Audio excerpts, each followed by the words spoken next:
Президентът Румен Радев се срещна с премиера на Унгария Виктор Орбан, който е на посещение у нас.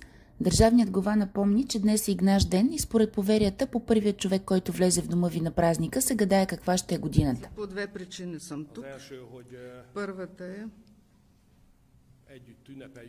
да отпразнуваме фактът, че през май изключеното ни споразумение, когато господин президента беше в Унгария, се изпълни. Тогава господин президентът беше в Будапеща и говорихме за унгарското председателство. И господин президентът каза да си наложим общи цели и едната да бъде приемането на България в Шенген. Говорихме за това, че е възможно, но трябва много да работим по този въпрос. Кой отпред, кой отзад, заедно трябва да работим. Има блокиращи сили в Европа, не всички са на едно мнение, но все пак успяхме да минем напред. И блокирането може да се отприщи само ако работим заедно. И от 1 януари вече имаме резултата от това сътрудничество. И се радвам, че това се случи при нашето председателство.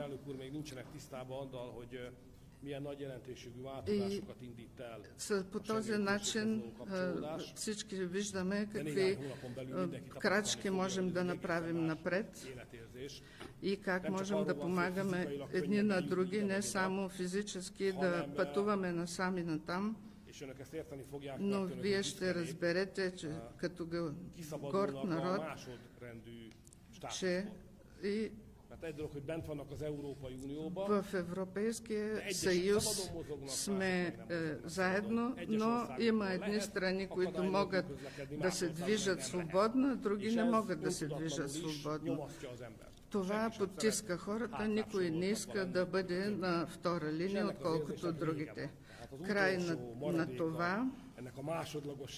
на това второ място и заедно ще можем да се наслаждаваме на предимствата, които Европа дава и за всички ни.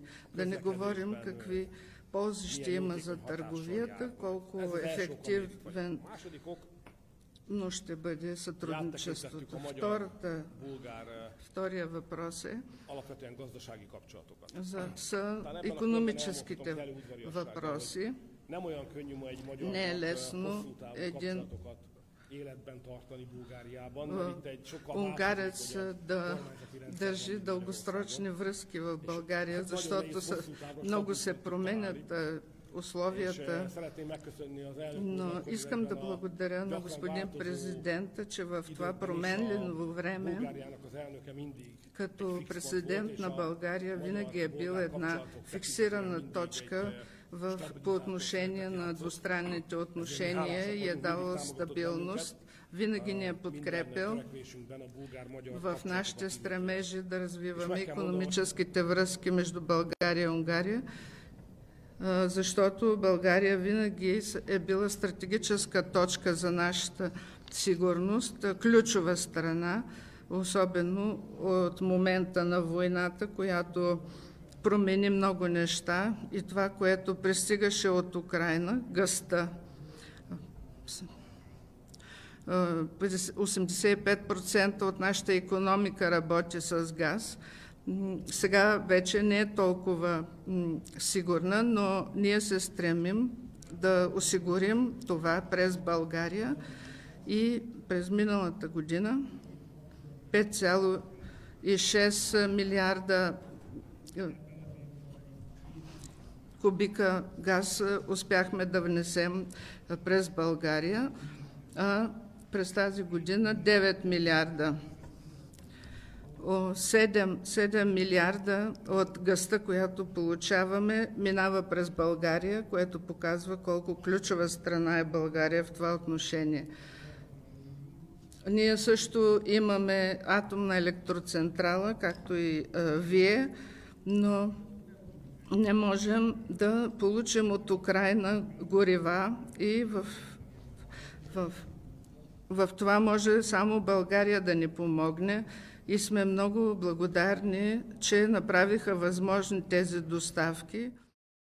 Премиерът на Унгария е една от най-спорните фигури в европейската политика.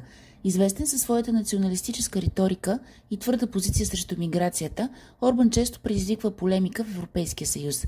В същото време той поддържа близки отношения с Русия и нейния президент Владимир Путин, което засилва напрежението между Унгария и западните държави.